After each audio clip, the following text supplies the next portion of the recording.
ப்ரோஆக்ஷனா முன்னாடியே ஆக்ஷன் எடுக்கிறது, குப்பையா உள்ள கொட்டாம பாத்துக்கிறது, ரெண்டையுமே நம்ம செய்யணும். அதற்கான நிதிகளே அங்க நகராட்சி நிர்வாகம் வெளியிட வேண்டும்னு அது ஒரு விஷயம் சொல்லியிருக்கோம். அதே போல தமிழ் வளர்ச்சிக்கு நிறைய திட்டங்களை சொல்லியிருக்காங்க. எங்களுடைய ஒரு கோரிக்கை என்னன்னா, இப்ப கூட தமிழ் பெயர்கள், அதற்காக மருத்துவர் ஐயா தான் அந்த தமிழ் வளர்ப்பு இயக்கத்துக்காக நிறைய ஒரு போராட்டங்களை செய்து தமிழ் பெயர்லாம் பலகையில எழுதணும் கடையில அப்படின்னு சொன்னாங்க.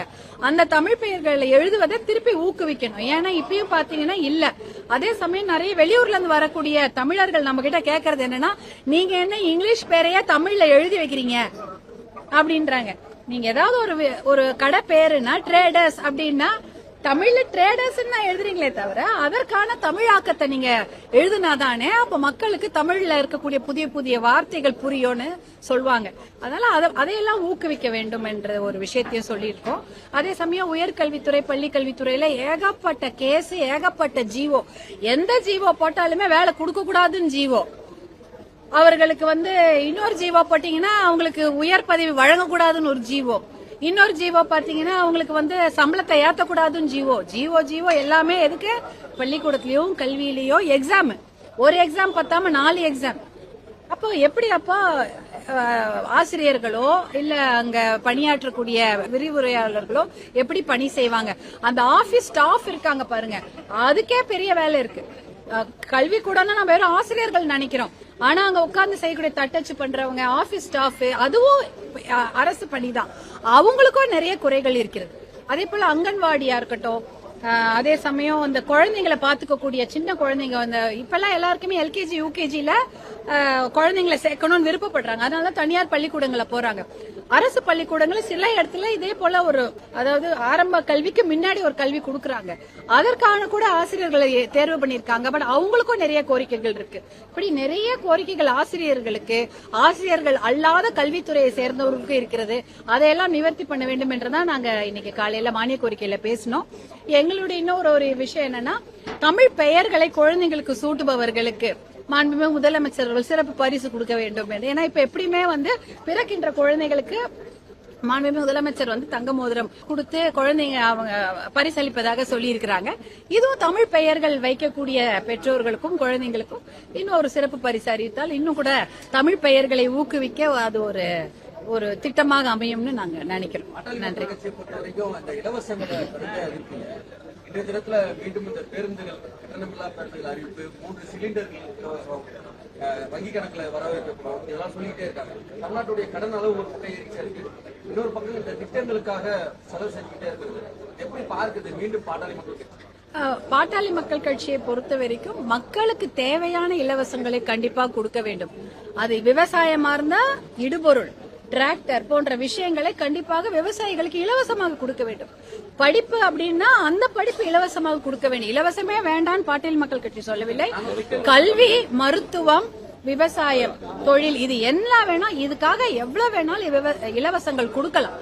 கண்டிப்பாக கொடுத்தாதான் அது ஒரு பசங்க படிப்புக்கோ அவர்களுடைய சுகாதாரத்துக்கோ விவசாயிகளுடைய நல்வாழ்வுக்கு மிக முக்கியமான இலவசங்களை கண்டிப்பாக கொடுக்க வேண்டும். இப்ப நீங்க கேக்குறது பேருந்து பயணம் இலவசமாக இருக்கிறது அப்படின்னு சொல்றீங்க.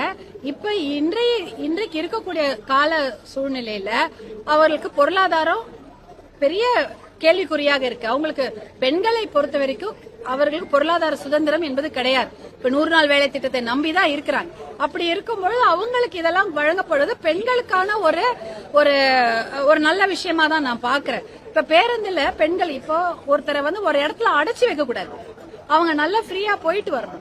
அப்படி போனாதான் அவங்க படிப்புக்கோ வேலைக்கோ இல்ல மற்ற வேலைக்கோ அவங்களுக்கு ஒரு சுமூகமாக இருக்க வேண்டும் என்பதனால இந்த இலவச பேருந்து பயணத்தை அறிவிச்சிருக்கிறாங்க. ஏற்கனவே இருக்கிற திட்டம் தான், இன்னும் கூட அதை விரிவுபடுத்தி இருக்கிறாங்க கிராமப்புறங்களுக்கு. அது ரொம்ப மிக வரவேற்கக்கூடிய திட்டம். பெண்கள் அந்த 10 ரூபாய் கூட முக்கியம் அப்படின்ற மாதிரி ஒரு நிலைமை தான்.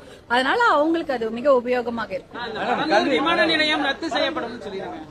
அதை நாங்க முதல்ல இருந்தே பாட்டாளி மக்கள் கட்சி விவசாய நிலங்களை எந்த ஒரு நலத்திட்டங்களுக்காகவும் பிடுங்கக்கூடாது என்பதில் பாட்டாளி மக்கள் கட்சி தொடர்ந்து போராடி கொண்டு வருகிறது.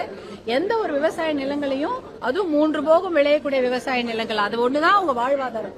அதை பிடுங்கி எந்த ஒரு நலத்திட்டங்கள், ஏன்னா இது நலத்திட்டம்னே சொல்ல முடியாது, சுற்றுச்சூழலுக்கு எதிரான திட்டம்னு கூட சொல்ல முடியாது. இது எப்படின்னா, நீடித்த வளர்ச்சிக்கான நலத்திட்டங்கள் இருந்தால் அது சுற்றுச்சூழலை கணக்கில் எடுத்துக்கொண்டுதான் செய்ய வேண்டும். அப்போ இது சுற்றுச்சூழலுக்கோ விவசாயத்துக்கோ எதிரான திட்டமாக இருந்தால் அது எந்த ஒரு திட்டமும் தேவையில்லை.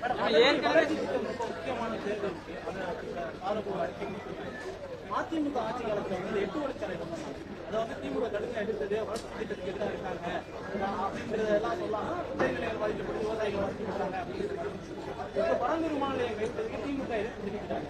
வளர்ச்சி திட்டங்கள் எவ்வளவு முக்கியமானது? அதிமுக காலத்தில் இருக்கும்போது வளர்ச்சி திட்டமாக இருந்தாலும் விவசாயிகள் பாதிக்கப்படுறாங்க. எதன் அடிப்படையில் ஒரு கருத்து? நீடித்த வளர்ச்சி, அதாவது நீடித்த வளர்ச்சி, சஸ்டைன்டு டெவலப்மெண்ட் இல்ல, சஸ்டைன்டு டெவலப்மெண்ட். இன்னும் 100 வருஷத்துக்கு அந்த வளர்ச்சி திட்டம் இருக்கணும்.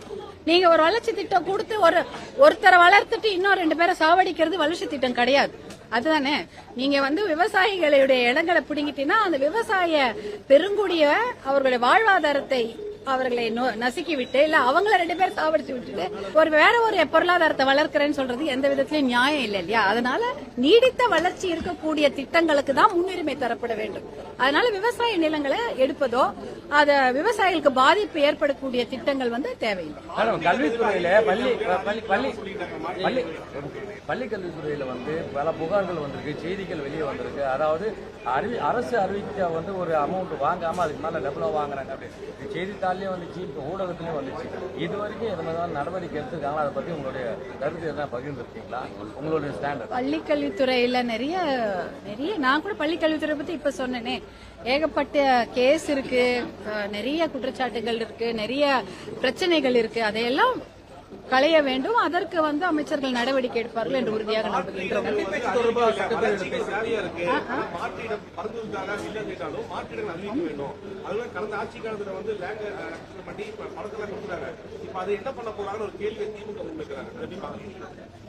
அது என்ன, மாற்று இடத்தை தேர்ந்தெடுக்க வேண்டும். நில உரிமையாளர்கள் திருப்பி பணத்தை திருப்பி தந்துட வேண்டும். அவ்வளவுதான். நீங்க அனௌன்ஸ் பண்ணி பாருங்களேன், எல்லாருமே அவங்க ஊர்ல இருக்கதான் விருப்பப்படுவாங்க. வாங்கிட்டு எங்க போயிருப்பாங்கன்னு, எங்கேயாவது போய் ஏதோ ஒரு இடத்துல வீடு, ஒரு காலநிலை அகதிகள் சொல்றோம் இல்லையா, காலநிலை அகதிகள் மாதிரி அவங்க ஊர்ல இருந்து இன்னொரு ஊருக்கு அகதியா தான் போயிருப்பாங்க. இப்போ அவங்களுக்கு அந்த இடத்துக்கு திருப்பி வருவதுக்கு நிறைய பேர் முன் வருவாங்க. ஆமா, இல்ல அதாவது அந்த கன்னி பேச்சு அப்படின்ற அந்த வார்த்தைகள் தான் வந்து அந்த பிரயோகம் வந்து அந்த அளவுக்கு அது அந்த காலத்துல அதெல்லாம் சொல்லிட்டாங்க. நம்ம ஊர்ல அப்படி சொல்ல வேண்டியது கிடையாது. நமக்கு அறிமுகம் அப்படின்ற வார்த்தை ரொம்ப அழகு வார்த்தை இருக்கு. அறிமுக உரைன்னு சொல்லலாமேன்னு தான் நான் ஒரு சஜஷன், அவங்களுக்கு ஒரு ஆலோசனை சொன்னேன். வேற கோரிக்கை தான் கன்னி பேச்சுன்றத முதல் பேச்சு சொல்லலாம். முதல்ல இருந்து நான் சொல்லிட்டு இருக்கோம். போன 5 வருஷம் அப்படிதான் பண்ணாங்க. பல்வேறு விமர்சனம் அந்த மாதிரி ஒரு அவதூறு கருத்துக்கெல்லாம் நான் வந்து முதல்ல பேசும்போதே பெண்களுக்கு ஒரு விழிப்புணர்வு சொன்னதே அதுதான். அவதூறு கருத்து வலைதளங்களில் வந்தால் அதை பற்றி நம்ம வந்து மிகப்பெரிய கவலைக்குள்ளாக கூடாது என்ற ஒரு கருத்தை நான் வந்து ரொம்ப வருஷத்துக்கு முன்னாடி சொல்லிட்டேன். அது மாதிரி அவதூறு காட்சிகளோ அவதூறு கருத்துகளோ சமூக வலைதளங்களில் வந்தால் அதையெல்லாம் புறம் தள்ளிவிட்டு பெண்கள் சமுதாயம், மகளிர் சமுதாயம் தைரியமாக முன்னேற வேண்டும் என்பதுதான் என்னுடைய கருத்து. அன்னைக்கும் இன்னைக்கும் அதே. நன்றி. நிதி நெருக்கடி என்று அவர்கள் முதலிலே சொல்லிவிட்டதனால் 3 சிலிண்டர்கள் என்பது வரவேற்கக்கூடிய ஒரு அறிவிப்பு. நன்றி. நன்றி. ஆசிரியர் பேராசிரியர் இந்த நூலகம் தற்காலிக